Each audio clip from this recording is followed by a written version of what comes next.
welcome everyone to Recycling Week's Basic Program webinar. This is the first year we're rolling out a recorded webinar, and we hope you enjoy what we've got to share today. This year, we are introducing the theme for understanding your waste. Only through full understanding of the problem can a sustainable solution be obtained. What this means is only by really understanding what's in our waste can we actually work to solving our problem. And to help us really understand what this means, we are joined by two awesome companies that have done a lot of work in this space in trying to help people understand their waste or procure better, as well as recycle or dispose better. So we're joined by Consumer NZ, which is a company that has been providing New Zealanders with information on products, on how to procure better materials for a long time, since 1959. Their perspective today is on helping us identify products and how to shop better from a procurement perspective. And then we're moving over to Reclaim, which is a privately owned recyclable material processor that has been helping New Zealanders process materials. So when we no longer need those products and materials, what do we do with them? So to get us started, I have Jessica here sharing a little bit more about what Consumer does and a little bit more on how we can go about understanding our waste. Over to you, Jessica. Thank you very much. I am Jessica from Consumer New Zealand, and as was just explained, we are an independent company that champions and empowers New Zealand consumers. So just a really brief overview. We've been around for 65 years, from December anyway. We investigate consumer issues, we advise on consumer rights, but also we advocate for positive change, and we do that through advocacy campaigns. And this morning, I'm going to be talking you through a couple of those headline campaigns we've got right now. We're prolific surveyors. So every year we ask about 30,000 New Zealanders how they feel about different things. And that gives us a really good, clear steer on what's going on for people up and down the country. So today, I'm going to be talking to you about what we know about New Zealanders' attitudes to sustainability, and then talk to you in a bit more detail about two of our headline campaigns. One is greenwashing, which focuses on misleading green claims, and the other is repairability in New Zealand and how far behind we are other jurisdictions. So, what do New Zealanders know and expect when it comes to sustainability communication? And by that, I mean on a product's packaging or in advertising you might see in print, on TV, on the radio, and just fill you in a little bit on what that actually means. So this is what our research tells us. We know that 90% are mindful of where they spend their money. And what's particularly interesting is about half of New Zealanders will change brands if they think an alternative brand's products or services are more sustainable than other options. We also know that people find it difficult to understand the truthfulness of a product's claims, but also, startlingly, 75% of New Zealanders have never checked a product's green claims to see how truthful they are. And what's particularly concerning is that if people start to be concerned that the claims might be false or misleading, or they know they are, the vast majority of people don't know where to go with that information. So that's 96% of New Zealanders wouldn't know where to report that. So the picture that this paints from our perspective is that we think New Zealanders really trust climate conscious messaging. They think, and why wouldn't they, that if they see a logo or a certification, that someone somewhere is checking that's backed up and substantiated. But the reality is that's not the case. We're concerned that climate conscious messaging and sustainability claims can be used by businesses to drive up their sales, which is great if they're doing the groundwork and they are actually doing what they say they are. But if they're not, and our research has found this time and time again, then in fact, that's something different. That's greenwashing. So we know from our chats with other jurisdictions and other advocacy groups that there's been industry-wide sweeps done by regulators in the UK, the EU, and Australia to find out how many misleading green claims there are on shelves. And what's been found in those countries is it's about 40 to 50% of claims are misleading. As a result of that, new laws are being brought in to protect their citizens from overzealous green claims. we haven't had an industry-wide sweep here. So we decided to do a little bit investigating ourselves. So we started off at supermarkets looking at grocery items. Then we branched out into health and beauty. And right now we're looking at food production claims. But I'll just give you a brief overview of what we found when we hit the stores earlier last year. So as you'll see from this photo here, really fruity nuggets. Now this product looks like it's designed for parents of probably toddlers. The brown packaging makes you feel like you're making a pretty sustainable choice. And what you can't see there on the packets is they actually said, now in paper packets, all good. Sorry, now in paper pouches, all good. So again, that gives you a bit of a green halo effect. You feel like you're making a good choice. But in closer inspection, our investigative team found that actually those packets were 35% CPP, which is a plastic. So our team called this out as misleading. And to be fair, the company did agree to change the statement on that packaging. Now this one here, Glad to be Green 50% ocean plastic recycled bag. The type, makes it look quite clear there, we think, that plastic has been recovered from the ocean. But on closer inspection, it's actually plastic that's recovered from within 50 kilometres of the shoreline in communities with no formal waste arrangements. Now, we thought that this claim did in fact risk misleading consumers, but the Australian regulator has gone one step further. And in April this year, it announced it's going to take the manufacturer of this product to court there, alleging that the packaging and its statements do create a false impression to consumers. Finally, I'm just going to touch on Dilmah tea bags. So this is another one that was uncovered as part of our grocery sweep. Now, these tea bags were labelled as biodegradable, industrially compostable, and carbon neutral. The carbon neutral claims did check out, but the other claims didn't. There are very few industrial compostable sites in New Zealand, which means that for most people, it's practically impossible to do exactly what you would want to do with these products. We did point this out to Dilmah, and to give them due respect, they did change their packaging once we pointed this out to them. Now, when it comes to the health and beauty sweep that we did, the cosmetics here, they all contain words like natural or eco-friendly, or these things care for your skin and the planet. We found these claims to be on the whole meaningless, with little or nothing to back them up. Again, these were claims that just create a green halo effect and make you feel like you're making a good choice, when in reality, a lot of those claims are worthless. I'll bring you now to another one of our headline campaigns, and this is the right to repair. So in New Zealand, we throw away more e-waste than pretty much any other country in the OECD. It works out to be about 20 kilos per person per year, or a total of 97,000 tonnes of e-waste. Now, we realise that's a huge figure to try and get your head around, so our test team did some maths, and they figured out that works out at enough broken toasters to fill Eden Park to the brim and to reach the top of the Sky Tower. So we really think something needs to change. This can't continue. So what you can see right here on the slide is our team taking a petition to Parliament, right there taking the selfie, that's Ricardo Menendez March from the Green Party. And we handed this petition over. It was signed by 21,000 people, and we're calling for a repairability label. Now, what that would mean is when you go shopping for an appliance or a new device for your home, you would see right up front how repairable it is. It would enable you to make a conscious choice about the product you're buying and have confidence it's going to go the distance.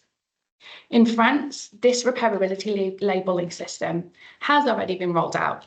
So shoppers there, say if they're going to buy a new mobile phone, they would see a score on all of the phones, similar to what we see here when we go shopping for, say, a new fridge freezer or a washing machine with an energy rating. It's the same kind of thing, so it's right there, right up front. At the same time, right now, there is a right to repair amendment bill, which was recently pulled from the members' bill ballot. And Ricardo in the photo there, he's the new sponsor for this bill. Now, what that amendment bill seeks to do is to address a loophole that exists in the Consumer Guarantees Act, which allows manufacturers here to opt out of offering consumer spare parts, they can actually bury that information in the back of a user manual, which means you can buy a product and not know it's not going to go the distance. Now, we think introducing repairability labelling and passing the Right to Repair Amendment Bill would be a really great comprehensive approach to giving us better protections and to tackle the detrimental impacts of planned obsolescence. So just to summarise, what is it that Consumer New Zealand wants? We want a repairability label so that we can shop knowing how long a product would last us. We want to know that there's repair documentation available, that we can get spare parts, and that we can disassemble the product ourselves or by going to an independent repairer if we need to. We really want MPs here to get behind the Right to Repair Amendment Bill, because that would allow for the independent repair of goods and make it mandatory for products to be repairable. We want to be able to repair goods quickly, easily, and cost effectively. We don't think it should be cheaper to buy a brand new product than to get a screen fixed if your laptop breaks. We really want people to be aware of the prevalence of greenwashing in New Zealand. We want meaningless green claims to be banned. It's happened in the EU, and we'd really like to see it happen here too. We want products to be vetted for greenwashing before they hit the shelves, so that we're not having to play detective ourselves.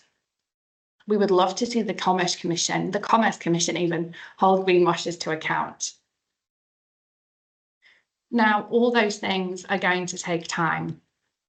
So in the meantime, here are the things that you can do to try and protect yourself from greenwashing and to try and prevent yourself from adding to the mountain of e-waste that we currently have in New Zealand. So you can look out for greenwashing's telltale signs, and if you're unsure, please report it. So we would say if something looks what we call eco-friendly, and by that we mean, is it in brown cardboard? Is there a lot of green on the packaging? Are there beautiful images of clouds and trees and the ocean? Does it have a certification on it that you've never seen anywhere before? We have come across products that have created their own certifications and there's nothing really to back them up. These are alarm bells. If something has one sustainable feature, but it's a single-use product, we think this is another kind of green halo attempt to make you feel good about buying something that you know you really shouldn't be buying. Look out for meaningless terms like green, natural, eco, even biodegradable. Unless the latter has an independent third-party verification, then again, that's worthless. Look out for pointless free-from claims. So your dishwasher detergent might say it's phosphate-free, but dishwasher detergents don't contain phosphates anymore anyway, so it's really claiming to be something that's more virtuous than it actually is. If you think a product is greenwashing, then get in touch with us at Consumer. We'd love to hear from you. We can have a bit of a deeper look into it, and we do keep a database of all the things that we receive, and we do dig deeper where we think there's something to investigate there. You should also tell the Commerce Commission. They're responsible for ensuring businesses don't mislead shoppers. And when it comes to your right to repair, we would really urge you to email your Member of Parliament, your MP, as soon as you can, and tell them that you want to throw your support behind this Right to Repair Amendment Bill. Your MP represents you, and the politicians have the power to get this into legislation. And without political support, it really will fall at the first hurdle. When you're out shopping for new appliances, ask the store how repairable different products are. They might not be able to tell you, but they should be able to give you a steer on how different products stack up against each other so that you can make a good choice. If you're a consumer member, you can head to our website. We've got information about product repairability. We score mobile phones for their repairability, and it just gives people confidence that what they're buying will last them longer.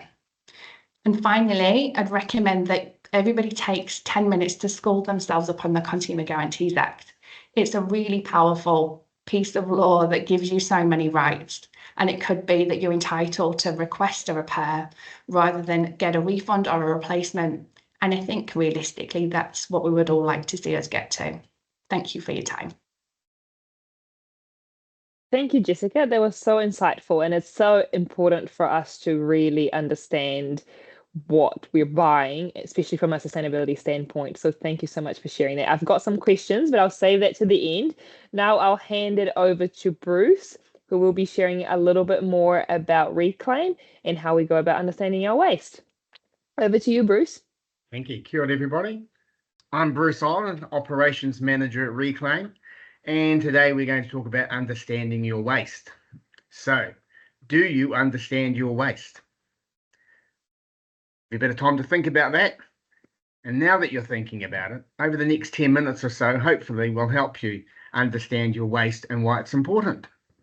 So a little bit about Reclaim before we start.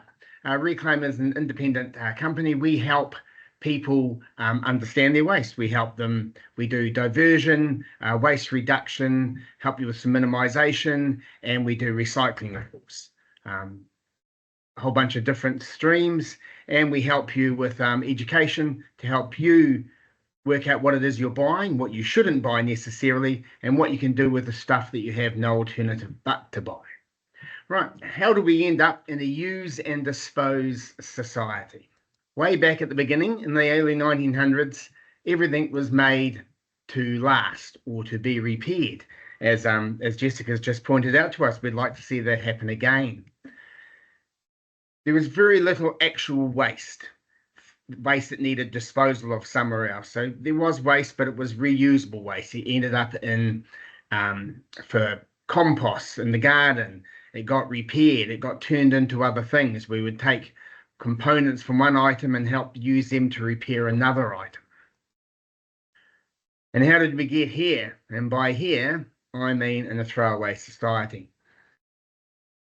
So now we have landfills. Around the early 1930s, landfills, the first supposedly reported landfill was in America, and it was a place where things that could no longer be reused, could no longer be repaired, and had no further use to us. So we had to find something to do with them. We couldn't throw them in the street or in the waterways. Probably could, but we shouldn't. So we started landfills. Now, landfills in themselves aren't a bad thing. If you consider them a resource dump for the future, maybe, for future generations. So if we do have an item which doesn't have an end-of-life solution yet, or isn't recyclable yet, but has some energy trapped into it, some resources trapped into it, it's better that it's put into a landfill than discarded. I would imagine that in a proper, controlled, engineered landfill, very little microplastics escape to the environment except through wind. But if we take that same piece of plastic and discard it on the side of the road, where it ends up in our stormwater in the ocean, then we can almost guarantee that those microplastics will end up back in the ecosystem. So even though we don't like landfills, they do serve a purpose. Unfortunately, they take up space and we run out of space. So New York, for instance, they're trucking and shipping their landfill waste for miles. And we in Auckland are getting very similar to it. We have a landfill in Hampton Downs, which is south of Auckland. We have one in Redvale, soon to close in a few years, and new one being built in Dome Valley. So there is now no landfills after that happens in the Auckland Isthmus, in the main region. We'll be moving out of town with our landfill. And once those two landfills are filled, we'll be moving further afield. So we can't just keep creating waste and throwing it in landfills. We have to do something about it. Where are we in the scheme of things? So this is the waste hierarchy, and understanding the waste hierarchy helps us understand what it is we should be aiming for, and maybe think about what it is we're doing. So where are we in New Zealand? Where are we on this hierarchy? Unfortunately, we're quite low. We still have, as I mentioned before, a use and dispose society. Now we do some recycling. There is certainly a little bit of reuse and repair, not a great deal. And there is a little bit of work being done on rethinking and redesign, but nowhere near enough. We still make things to be disposed of. And unfortunately, that's not sustainable. So where we want to get to is to the reduce, rethink, redesign part of the hierarchy. As Jessica mentioned, reuse, repair, and repurpose is a marvelous result. If everything that was made could be repaired, we'd be back to that picture of the 1900s and not to the picture of landfills. So how do we get there? This is the quote which I quite like, which is often incorrectly ascribed to I have a mental block here. Albert Einstein, the renowned Einstein. scientist. So what does it mean? And what does it mean to us? From our point of view in the waste minimisation or understanding our waste, if we keep producing the same items and we keep buying the same stuff, we keep doing the same things with it, and we keep throwing it away, and we expect to rise on the hierarchy, that is insanity. That is never going to happen. The only way we can change is by changing what we do, leading us back to the key of all this, which is understanding our waste. So understanding our waste. First, we start with what we buy, procurement. Now, this has already been touched on once before again. If we buy stuff without thinking about it, then we're going to end up in the wrong end of that hierarchy. So things like photocopy paper. What's it wrapped in? Is it wrapped in a recyclable wrap, or is it wrapped in a single-use plastic-lined wrap that has to go to landfill, has no other alternative currently? Or a tea bag, as you pointed earlier. So most tea bags are not compostable. The actual bag itself has got some form of plastic in it. And we can change that. We can buy compostable tea bags, or we could buy a reusable diffuser and make our own tea. Buy loose leaf tea, put in the diffuser, dip away, put the tea in your compost or in your food waste bin, rinse your stainless steel diffuser, and you're back in business again. So what we buy is those are just two very simple items. You can imagine the possibilities. What can we phase out? What don't we need to buy? So if we look at our processes at home or in our businesses, and we look at what we bring into our business, are they necessary? Are we just doing it because we've always done it? Go back to the quote. And if we've just always done it and we keep doing it and we expect change, well, we have to really consider ourselves insane. So what can we phase out of our purchasing? And we can look at our photocopy paper as an example again. Phase out photocopy paper that doesn't have a recyclable wrap.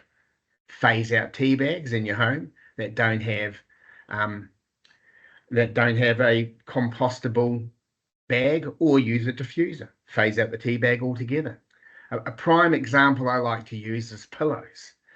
So we can buy a range of pillows in New Zealand. We can get a polyester filled pillow with a polyester liner, or we can get a polyester filled pillow with a cotton liner, or we can get a feather filled pillow or a K-pop filled pillow, both natural products, and a cotton liner with cotton thread. Now, the end of that pillow's lives, and all pillows do reach the end of their lives. Some take a lot longer than others, depending on what you do with them, but they do reach the end of life, and then they have to be disposed of. So the polyester one, currently we don't have an answer for that in New Zealand. We can't recycle it. We don't have a market. We don't even know how to begin gathering the polyester to bale it, to make it a viable, sellable product on the international commodity market. So it's going to end up in the landfill. And then it's very unlikely to be recovered from there in our lifetime.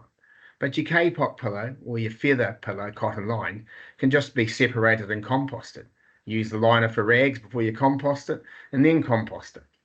What can we reuse or repair? Again, with our purchasing, buy an item that be repaired. We talked about the amount of toasters we throw away every year. When I was young, which was some time ago in many people's eyes, it was we had a toaster that when the element failed, you could take the element out down to the local electric shop, buy a new one, and screw it in yourself with two little Phillips screws at home. You could take the element out of your kettle and replace the element. So you had a stainless steel kettle body with a handle on it and a renewable element. So that kettle would last for your lifetime. You get one for a wedding present. You never need to buy another one again. You give it to your children when you're finally sick of it yourself. But now you buy a plastic kettle. After a few years, it stops working and you've got no alternative but to throw it away. So support what Jessica was saying about the right to repair. And then what we can't repair and what we can't phase out, can it be recycled? So once again, we go back to the photocopy paper. We can't do without photocopy paper, or I can't anyway, because I still print to read things. Call me old-fashioned. At least I can recycle it in my own building. I don't have to go very far. But instead of buying the photocopy paper with the non-recyclable wrap, buy it with a recyclable wrap. Instead of buying the tea bag with a plastic bag, buy your tea bag with a compostable bag. All stuff that we can do. So next steps. First, we start out with understanding your waste, which we've discussed here. There's a number of ways you can understand your waste. You can get a third-party independent. Reclaim is one of those. They can come in and analyse your waste for you. We can do an audit. We can go through your waste. We can help you do it on your own premises if you so desire. We can educate you about what it is that's in that waste that's not recyclable, reusable, repairable. We can help you find out whereabouts in your production chain or your organisation it was generated. And then we can look at help you look at replacements, other things you could use instead of that product. Change your approach. Once you've understand your waste, then you can change your approach to how you procure, how you get your waste. Where did your waste come from? And what can we do to prevent it from even entering that organisation? Can we change, once again, procurement? Can we change a process? Can we make a simple change in the way we do something that can prevent that material from entering our systems? And reduce your waste. Unfortunately, zero waste is a wonderful ideal, but in reality, it's never been true. We've never had zero waste, even when we didn't have landfills. What we had was waste that was reusable or repairable or another man's treasure or recyclable. So we can reduce our terminal waste, but we can also reduce the amount we need to recycle. We can buy better so that we can reuse it, repair it, give it a second life. But if we can't, at least get it down to the recycling process. But we have to think about what we bring in to our organisations, to our house, to our lives, so that we can reduce what goes out at the end. Every bit of rubbish in that landfill was bought by somebody. Somebody purchased that knowingly. They made a conscious effort to buy it, and then it was discarded. So we, as I point out to many people, we are the problem. We buy it, and we have the control to change that. It's up to us. So thank you very much for listening to me rant on for a while. Any questions? We'll fire away. Thank you, Bruce. I appreciate the fact that you say we are a problem, and I'm very confident that we're also part of the solution. And it's been very insightful to see how simple it is for us to go about understanding our waste and those easy steps that you can take to go and figure out how big your footprint is and how you can actually go about fixing that. So I do have a couple of questions, and I probably will start with a question that I have for you, Jessica. And that is, you were talking on greenwashing, and how people don't know where to report it or struggle to find a solution for it. But what is some of the protections that New Zealand consumers have when it comes to greenwashing? So under the Fair Trading Act, a business, a service can't actually mislead a consumer. So if you buy something, then and it makes a claim, then, and we think that's why people assume that somebody is checking somewhere, because businesses aren't allowed to mislead you. But what actually is in place, the Commerce Commission, the regulator, has guidelines. So businesses are supposed to adhere to these guidelines. We're not convinced that they are. And so really right now, the onus is on us as shoppers, as consumers, to verify these claims ourselves, because what we're finding is a lot of them are false. Might be a stretch, because that's saying that businesses are deliberately misleading us, but we think some of them do absolutely warrant further investigation. But we've got a team of investigators here, and some of them really struggled, and it's so many emails back and forth with manufacturers and phone calls, and and if that's a professional researcher who's having that amount of trouble. So what does that mean for the average consumer? It feels like the odds are really stacked. And so that's why I would really like to see the Commerce Commission give this kind of due credence, because we think it's a really important topic. And the fact that regulators elsewhere, so Australia is taking a really strong stand against greenwashing. So we'd really love to see that here. So yes, in theory, we've got protections under the Fair Trading Act. but we don't think right now that is adequate enough to give us the protections that we need. Thank you. I definitely agree that a lot of people often complain about the consumer shouldn't be responsible for fact checking what's on the shelf. So it would be good if we had some more support on that. Absolutely. Bruce, we'll go over to you. And you were talking about understanding your waste, and you touched a little bit on recycling. Is it important to also understand your recycling, or are there ways that you can understand your recycling better? And what I mean by that, are there materials that are better? You know, obviously Jessica's been talking about some of the labeling, but is there some materials that we should look out for? Yes, there is, and I should have touched on those. There is some products. If every piece of plastic that we use in our home was made of clear PET or natural HDPE, then they're both imminently recyclable all over the world. Everybody wants them. They're an internationally traded commodity. In fact, we sell a lot of our natural HDPE back here in New Zealand, which is then repurposed into reused all sorts of products. But unfortunately, manufacturers manufacture for the consumer. So we shop with our eyes. We don't want everything in a clear bottle or in a natural HDP bottle. We want a lovely coloured bottle. We want a pretty label. We want whatever it is we want when we buy stuff. And that causes all sorts of problems. So we end up with plastics which aren't even recyclable. A potato chip packet, for instance, prime example. Now, I'm not going to stop eating potato chips because I quite like them. But I really, really would like to eat a potato chip that came in a bag that was compostable or recyclable. Currently, they're a blend of foil and plastic. Some of them are foil, plastic, and a paper. And they can't be separated. So they can't be recycled, no matter what they might say on the label. They're not a recyclable. They might be technically recyclable, but they're not a practically recyclable product. And the same goes with many bottles and containers. There's just not enough of them. And they're worthless as a commodity. So it costs more to recycle them than it does to landfill them.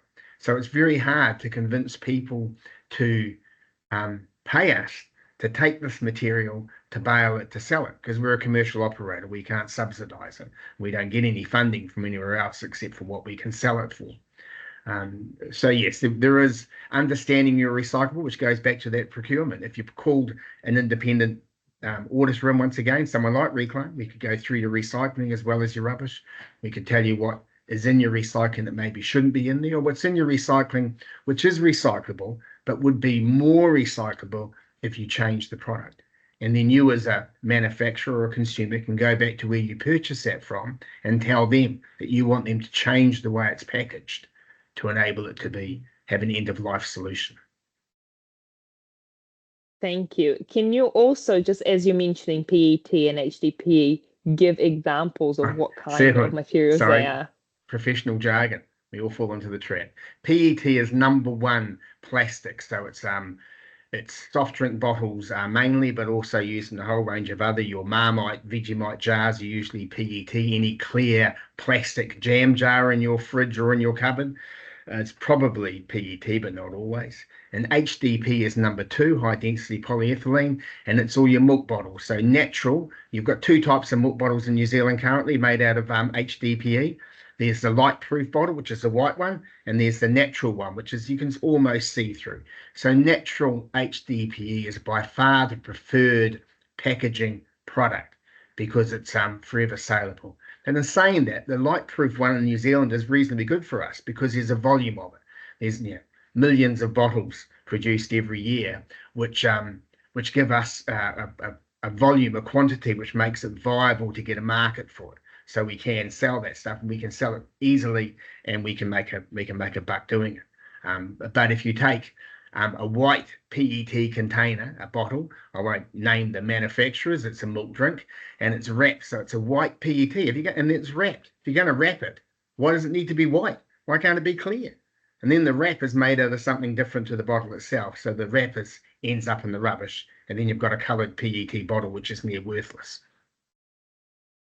Thank you. And Jessica, back to you.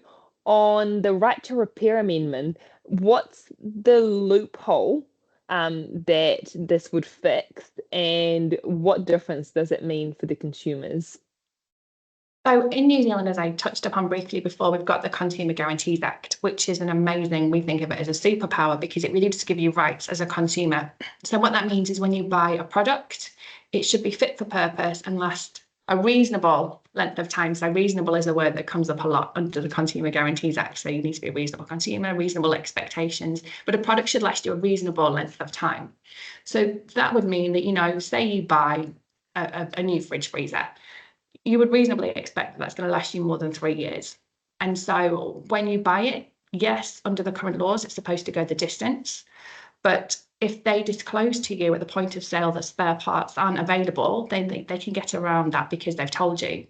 But what's really happening is retailers aren't telling you that. They might not even know that that's the case, but it's buried in small print at the back of a user manual.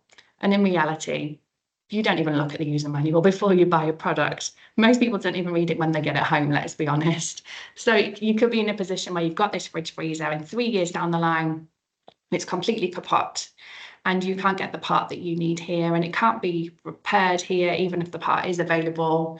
And so you go back to the store because you've got rights under the Consumer Guarantees Act. And realistically, they would offer you a repair, but they can't. So then you're left with a replacement or a refund. And so that's the situation that's happening up and down the country all the time. So what this amendment bill would fix is it would mean that spare parts have to be available, that the product has to be able to be fixed. And not only those things, but it has to be done quickly and affordably. Again, within a reasonable length of time, but we hear stories here of people whose phone or laptop needs fixing and it needs to be sent away for 6 weeks. I mean, that's just not really practical, you know, in the world that we live in. So it's just got to be more consumer friendly because we really believe that people want to have appliances. They're going to go the distance. Nobody wants to be in this, what we call a cut and chuck cycle where you buy cheaply, you cut the plug off, you throw it away. That's not doing anybody any favors. And we also think that if we were to get back to having products that are repairable, we could have a really great circular economy where people who, you know, perhaps can't afford to go out and buy the best or a product that we know is going to really last a long time, but they could buy something that's secondhand that's really good and they know they're still going to get 5 or 6 years out of it. And that's what we really, really want to get back to. So the amendment bill would be such an amazing help enabling that to happen. It's fascinating how, as Bruce touched on earlier and yourself as well, we're just trying to go back. This bill was going to take us back to how things were 100 years ago, where fixing first was the mentality. And if you couldn't, and that secondhand piece that you mentioned is absolutely true. It helps us still in that longevity of every product. And it helps us keep Eden Park as it is and not filled with toasters. Exactly. Nobody wants that. Nobody wants that. I've got a final question, and Bruce, maybe you can take it, but Jessica, feel free to add to it if you want. But obviously, we've been talking about how you understand your waste and greenwashing and the right to repair. And I wonder what is the main message that people, you know, you would like people to go away with, and whether you are in your own in a professional sense or in a personal sense, how can people go and take easy steps towards influencing their waste and improving, you know, getting us further up on the waste minimization hierarchy, and moving away from that landfill mentality to a further up. So what is the advice? Well, the simplest thing is every time you pick something up, be it a ballpoint pen or whatever it might be, if you don't have an end of life solution for that item, do you really need to buy it? And just imagine if nobody bought that milk drink that was in the white PET container with the plastic wrap. The manufacturer would wonder why they're not making these sales. They would do a whole bunch of research and survey groups, and they'd realize it's because of their packaging, and they would change overnight.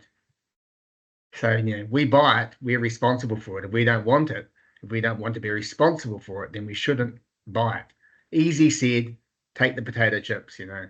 We want the potato chips. We know we can't recycle the packaging. Doesn't mean we can't whinge and moan about it. You could wrap the packaging back up and send it back to the manufacturer.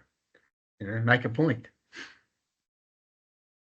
Yeah, I completely agree with Bruce. I think being a conscious shopper is absolutely the way to go. And what we regularly say at Consumer New Zealand is if you don't like what you see, then vote with your wallets, because you know that hits people hard. If you stop buying the products and you do choose one that's more sustainable, as we know a lot of New Zealanders want to do, then that speaks volumes. And I guess the one thing to watch out for there, as I pointed out, is that sometimes it can be hard to tell that a product that claims to be more sustainable really is. And also we know that we would say go and do your homework, but that's really hard when even, you know, our research team finds it hard to tell. So look for certifications that you know are backed up. So, you know, like the B certification, that's a good one. Do a bit of Googling, invest a bit of time in doing some homework, so that when you do come across these logos and certifications, you know which ones are actually worth something and which ones aren't. And we do have more information on the consumer website about that. Thank you. I absolutely agree that in the long term, it pays off to buy quality and not quantity, and also make sure you fact check where where things are coming from and where they are likely to end up. And on that note, thank you so much for your presentations. It has been very, very inspiring and very, very eye-opening. And I hope that everyone else finds it so. If you are watching this before Recycling Week or during you can actually see these presentations again, as they will be part of our classic series as well. So thank you so much for joining us, both of you, and happy Recycling Week. Thank you. See you later. Thank you.